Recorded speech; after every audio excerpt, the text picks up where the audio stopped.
So I wanted to take a second and talk to you crazies about something called the exposure triangle.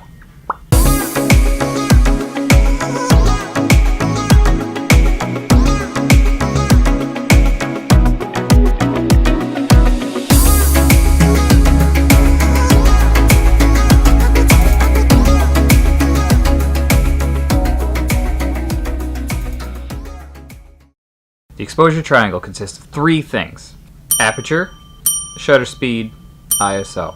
Okay, so the first part of the exposure triangle is your aperture. Your aperture is how wide open or closed the iris of your lens is.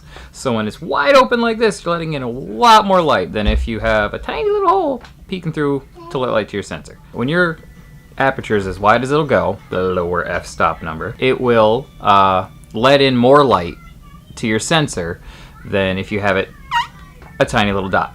Aperture, I actually have a video on aperture. I'll link it somewhere. The second part of the exposure triangle is your shutter speed, which is how long that shutter is exposed to light. So if you have a shutter speed of 1/2000th of a second, then you're letting in a lot less light because it just goes than if you have it open for 30 seconds. If you want to freeze the motion with a fast shutter speed like 1/1000, then you are going to lose a lot of light, so you're going to have to compensate by opening your aperture or raising your ISO. Which your ISO is the third part of the exposure triangle. Your ISO is how hard your sensor is working and how much power you're pumping into it to make it more sensitive to lighting. I actually have a video about that too.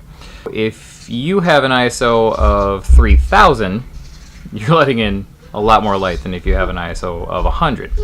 But when you have a higher ISO, you're letting in more grain. So that's the balancing act. You got to balance your ISO, aperture, and your shutter speed to find what best suits your situation, whatever you're shooting. If you're shooting a wedding and it's a low light situation and you want to capture the bride throwing the bouquet or whatever, you want to freeze that bouquet in midair.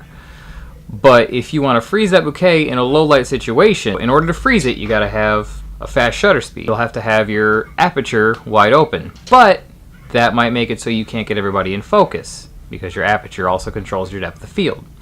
So if you want to have a stop down aperture and a fast shutter speed, you're going to have to bump your ISO up.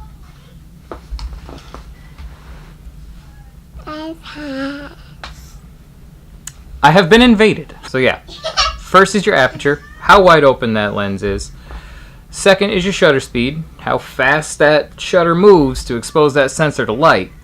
And the third one is your ISO, which is how hard your sensor's working, how much power you're putting into it to make it more sensitive to light. Anyway, I hope that helps. Like, subscribe, comment, all that good stuff. Let me know in the comments if there's anything you want to hear about.